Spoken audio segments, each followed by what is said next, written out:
Alrighty, hello there peeps. Hope everybody is doing good. I'm testing a new microphone, so please, those of you that are on, can you just let me know if this is better than yesterday or last week's? If you can hear me, if you can't hear me, before I jump in. So I just really want to make sure you can hear me.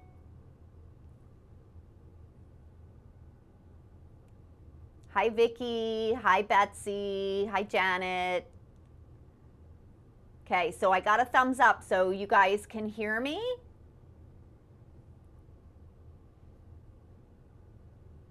Perfect. I'm so excited I have this new microphone, so hopefully it will be a lot better. So okay, so remember that July is ruler month, and thank you all for making last week's meeting. Was a little delayed because of the weather, and it looks like we're gonna have some weather today too. So I'm hoping that we squeeze this in before it starts. So anyway, last week we went over straight edges. So that was fun, but curves are really good. I absolutely love them. So the Pro Echoes and the circles will all be 15% off until next Monday. So make sure that you hop on over there and get some if you need them. I'm looking at my notes. I want to make sure that I cover everything so I don't leave anything out. So the thing with curves versus straight rulers is sometimes it's, if you're beginner, it's hard to make sure that you keep your hopping foot actually on the curve. So I'm going to give you a little tip, especially going around circles. Those can definitely be challenging. So one of the questions that I get asked a lot, if I'm only getting one circle or two circles, or I'm only getting one arc or one arc, which one should I get? And that's a really, really tough question to answer. And the reason is because I can tell you the one that I use the most, but it might not be the one that you use the most. And what inevitably happens to my students that end up getting one or two, they get home and they need like the one in between. So I really always suggest, when you can, to get a set of circles and a set of arcs. My most popular set of arcs is the Pro Echo Medium, and then it's the Pro Echo Small set, and then it's the large set. So that's kind of how when I look at the sales, how it pans out. As far as circles, let's talk about circles for a second, because if you have circles at home, you are set. You don't necessarily need to go and buy a whole bunch of arcs unless you want to use an inside curve, okay? So let's just talk about circles for a quick minute. So the circles that I sell are full circles. They're not nested. And the reason I don't like nested circles is I find that they're hard to hold together. So I like a nice solid base for my circles. You will see that we've got lines, we've got 45s, we've got our horizontal. These are all a 1/4 inch apart, these dashed lines. So if you wanted to do curved cross hatching, you could do curved cross hatching. So there's a whole heck of a lot you can do with curves, right? So I also sell a spine ruler, but the funny thing is I don't necessarily use it for spines. I use my circles, right? So I'm gonna come this way, and then I'm gonna move it over here, and I'm gonna come up the top. And that gives me that serpentine line. And since I have circles in so many different sizes, I'm able to find the perfect size for whatever border I'm putting that spine in. So again, circles, super versatile. I do say that when you start quilting, you need a set of circles and you need a straight edge. Those are like essentials if you're doing ruler work. If you're just starting, again, go back, just start with a straight edge. Make sure you even like ruler work, because no sense in investing in a whole bunch of rulers if you don't even like ruler work, right? That's not good. Now, let's talk about my echoes for a second. I designed them specifically for how I quilt, and I'm going to show you, and I think I got my lighting along with my audio all figured out, so let's cross our fingers. So my arcs are not the same on the top and the bottom, okay? They're not the same. I designed it so if I stitch along the top of my arc, it matches perfectly when I line it up with the bottom, and then vice versa, right? If I stitch along the bottom of my arc, it lines up perfectly with the top. That way I get a perfect 1/4 inch echo. And if you know me and you've been through the Design Academy, you will know that we use that 1/4 inch echoing all the time. Now, you can't do more than one perfect 1/4 inch echo, because that would be different rulers. So it's just for one perfect 1/4 inch echo. I use these for curved cross hatching. I use them for continuous curve. What else do I use them for? All of my dividing on my quilts, spines, you name it. Like, these curves are like the workhorse in my studio. Absolutely love them. Okay, so again, one of the things that you might want to consider if your rulers tend to shift is to put some grippy on the back. There's a ton of stuff out there. I actually just use skateboard tape, which is kind of what Handy Quilter is. So you can go onto Amazon and buy skateboard tape. Just make sure it's the clear, and that you put it on the back. Typically, all of my circles have that grip tape, because as you go around, you don't want it to shift and move. So that, but my other rulers, it's kind of hit or miss whether I use it or not. But if you find that your rulers slip, you're going to want to use grip tape or something of that nature, okay? Again, tons of stuff out there. There's a spray. Sorry, I have something in my way here. There's a spray that Jamie Wallen uses that's supposed to be really good as well. I have not tried that, so I don't want to tell you to go get it and then it not work for you. So, okay. Now, I'm going to switch my camera view. So let's all cross our fingers and hope that this works. And I'm going to turn on the other light so you guys can actually see better. Okay. Hold on, let's find the light. And hold on, I'm gonna, okay. Can you see the definition in the quilt? Somebody give me a thumbs up, give me a heart, give me a yes, yes. That the definition, so now you can really see all of the definition in the quilt. So when I talk about doing these dividing lines on my quilt, I'm looking at these lines here that divide up the entire quilt. And that's what I use my Pro Echoes for. Now you can't see the rulers, but anyway.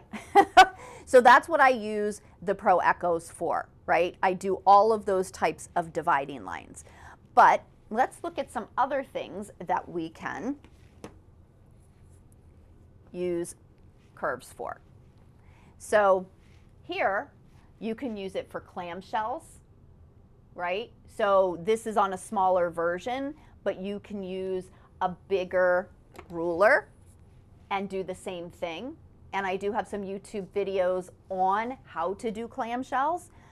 We can do our curved cross hatching with our circles, or we can do it with an echo, okay? They both have the lines. Again, there's some YouTube videos on how to actually accomplish that. One of the things with curved cross hatching that I want you to keep in mind is that depending upon the space that you're in, you really want to make sure. So if I were to use this ruler in this space, Do you see how flat it's looking? Because it's not, the curve isn't deep enough for this kind of space. So I'd need to go to something that has more depth to it, and you just want to make sure that you can navigate from each side of the shape that you're putting that curved cross hatching in. Okay, so love curved cross hatching. We're going to go over this tomorrow, or sorry, next week. Love that one. Here is another example. Here we used obviously a circle here in the middle, but I don't like to go through my piecing, but I still use a circle. So I'm going to mark my center. I'm going to line up the center marks here, and I'm going to stitch around.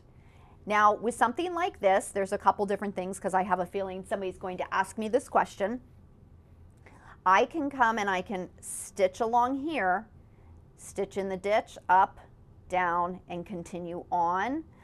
Or I can stitch here, kind of back tack, drag my machine over here, back tack, stitch, back tack, drag my machine, and then go and clip those threads. Or if you really want, start and stop, start and stop, start and stop, start and stop. Okay, so that's how I kind of would navigate that. So this, I love this around here. Again, I used a smaller circle than this, but this is the 3. This is the smallest full circle that I have. And I love how that just looks, right? Just so, so pretty. Let's see what else I was going to show you. So here are some other examples. We've got our curved crosshatch. This is like a 1 inch. This is a 1/2 inch. And then this is that basket weave. Again, you can do that with a circle or the Pro Echoes. And then if we look at this, this is also a really good example of how I divide up my quilts, right? So I'm doing this with the Pro Echoes, I'm doing this with the Pro Echoes, and then either up here, I don't know if you can see it, these are either a circle or a Pro Echo. So when I tell you that circles are extremely versatile, they are, like, again, such a workhorse that I feel like everybody should have them in their studio. So let's just talk about circles for a second, because I get this a lot in my class when I'm teaching. I always start stitching a circle over at 9 o'clock. It's just how I do it. I set my needle in the down position, and then I make sure that my machine is set so that it will stop. When I stop my machine, it stops in the down position. That way the machine's not going to move around on me, and I'm not going to have to rip out stitches. So I'm starting at 9 o'clock. Now, I want you guys to be super honest with me, okay? I want to know how many people this has happened to. You start stitching and you come around over to the top, and then all of a sudden you come off into La La Land over here. Okay? I want to know how many of you that happens to. So be honest. So how do you get away from that, right? The problem it comes is that when you are stitching this way, the pressure has to be coming this way, right? Towards this ruler. As you get up here, it starts to change. So I always tell my students, start and stop here, stitch a quarter at a time, stop, take a breath, stitch a quarter at a time, stop, take a breath, stitch a quarter, stop, take a breath. At this point, I'm repositioning my hand around the other side of the machine, and I am finishing up the last quarter of an inch. So I'm super, super excited to see if that small little trick actually helps you, okay? A quarter at a time. Don't ever feel like it's like you got to go all the way around in one fell swoop, right? Slow and steady wins the race with rulers. It is not a race, okay? One of the things too is I think I talked on this over here maybe. Where is it? Now my circle. Always mark the center. Don't eyeball it.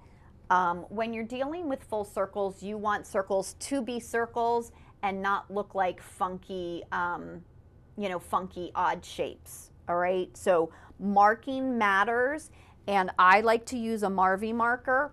It's an air soluble marker. So anything like that works really well. Okay. What questions do you guys have for me? I'm going to kind of scroll through. Let me change my camera back and turn on my light so you guys can see me. Turn this one off so I don't have that in my face. That's better. Okay, I'm going to kind of scroll through and see what questions you have for me.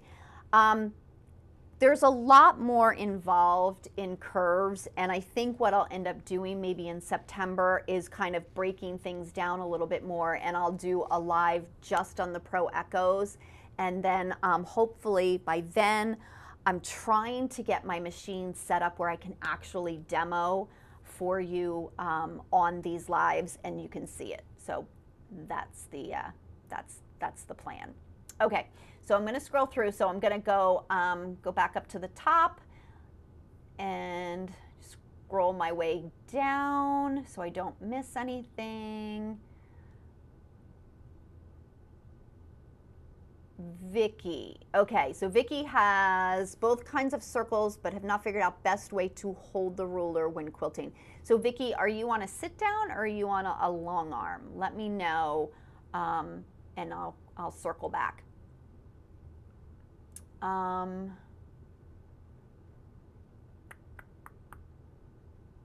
Okay, so that's a really, okay. Jennifer says spraying a light coat of 505 also helps put your rulers in place. So that's a really good, a good tip. Thank you, Jennifer. Okay. So it seems like a lot of people have that problem of coming off the top of the circle. I see a lot of yeses here. See a lot of yeses. Okay, so Denise, let's put it up here. When doing stitch in the ditch, do you stitch in the seam or right beside? I'm confused. I've been told it weakens the seams if you sew in the ditch. So how close to the seam, oops, it disappeared. How close to the seam do you quilt? So let me switch my camera back just so you guys can see this. So let me turn out my light so you can see it. Lots going on here. I need a tech person. I need a tech person. Okay, so when you stitch in the ditch, right, whether it be straight, whether it be curved, your seam is pressed to one side. If your seam is pressed open, do not stitch in the ditch. I'm a firm believer. I know that people are out there that say, yes, you can. I do not think that it is wise to stitch in the ditch when your seam is pressed open. So your seam is pressed to one side. So I can see here, I don't think you can see, but the seam is pressed this way to the light. So my ditch is actually on the left-hand side here. And what you're doing is you're stitching as close as you can to that without popping onto the high side of the ditch. Okay, so literally you are stitching as close as you can to that in order to make it so that those stitches kind of disappear. I love Aurifil in monofilament thread because it just disappears right into the seam and you don't see it. Vicky, do we have that block for a challenge? I don't know which block you're referring to. Hold on, I don't think so. I don't think so, no. Okay, so yeah, so a lot of you, like, again, you go off the top of the circle. So frustrating because then you have a date with Jack the Ripper. Not fun. Not fun. Yep. Okay, Denise. If you were building a collection of rulers, would you prioritize circles or echoes? I would probably prioritize the circles, Denise. And the reason being is because it's really hard to create a full circle with the echo, right? So again, you're getting kind of a double bang for your buck because circles you can do the curve with, right? You can do that curve and you can do a full circle. Whereas when you look at the echo, it's like, okay, here's part of it. You would have to actually draw your circle first and then use the echo. So I would say I go with a set of circles for sure. Okay, so now everybody's going to remember we're going to stitch at 9. We're going to go 15 minutes, stop, take a breath. Then we're going to stitch another 15. We're going to stop and take a breath. Another 15, stop, take a breath, reposition our hand on the other side of the machine so we don't have to be a contortionist, and stitch the last 15 minutes of that circle, right? Okay. How do you echo a full circle? Oh boy, I should have not turned off my light. Okay, so echoing your circle, right? So if this is my Pro Circle 8, my Pro Echo 8 is what I would use to echo this stitched circle. That's how you can do it. There's also clips that you can put on your feet. I can't remember what they're called now, but they're spacing discs almost. And so you can always put like a 1/4 inch spacing disc on your foot to echo that as well. So the thing that I like about my circles and my echoes is that once I stitch this, I can echo it with the top on the outside of the circle, but I can also echo it on the inside of the circle with the bottom part. So they were made to work together. Do you have to change rulers? So Betsy, I'm not sure what you mean by do I have to, to echo. I'm assuming that's what you mean. Do I have to change the ruler to echo? So I think I kind of explained that. Let me know if I didn't. Okay. Vicki, let's see. When you get to the 6 o'clock position, how do you control the ruler with your arms crossed? We have a ruler base. I'm wearing my glove, right? My machine is completely stopped, and my arm is underneath, and I'm driving the last 15 minutes this way. So you're a little bit out of like maybe like a comfort area. It's not real hard. It's not real hard. It just takes a little bit of practice. So Anne, when I position the center axis of the Pro Echo and do a 1/4 inch echo, I feel like the wings of the echo are not right. That, like, let me think about that for a second. Let me think. The wings of the echo are not that 1/4 inch separated. Let me think on that, Anne. I'm not sure exactly what you mean. So let me ruminate on that. Okay. When you echo the circle, do you use circle or the Pro Echo? I use the Pro Echo. You can obviously use a circle. What's going to happen is once you've stitched your circle, you can just kind of like use that same circle and just kind of really slowly just kind of keep inching your circle along so that you're making sure that the circle is staying on your stitch line so you get that 1/4 inch. So you can do it that way. Oh, Brenda, you should come be my tech. I didn't even think about that. Okay, Vicky, the star block with this one. This is a panel. This is a panel that I created for one of my classes. So, yeah. And the Echo, okay, Handy Quilter calls them Echo feet. Bernina calls them something different. I don't remember what it is. I think she means the lines of the wings are closer together than the space at the axis. And do me a favor, I know I had an issue with a batch of the rulers where the lines weren't correct. Do me a favor and shoot me an email and let me know which size ruler you're actually referring to. And then I can take a look at it and see, okay? Awesome. Okay, so that is all I have for you on our curves. Next week, we're going to start talking about kind of a little bit more of like the specialty rulers, like the Pro Pebbles. I'll talk about the, I can show you the spines, but we're going to talk about like fills and stuff. So I'm going to show you some of the really small matchstick quilting, all of that. So if you guys don't have any more questions, I'm going to release you to your studio. Hopefully the audio was much, much better. Don't forget the discount on the circles and the Pro Echoes. It's 15% off this week. Thank you all for all of your orders for the straight rulers. I so appreciate that. Getting ready to send my kid to college and it's freaking expensive. I thank God I have another year.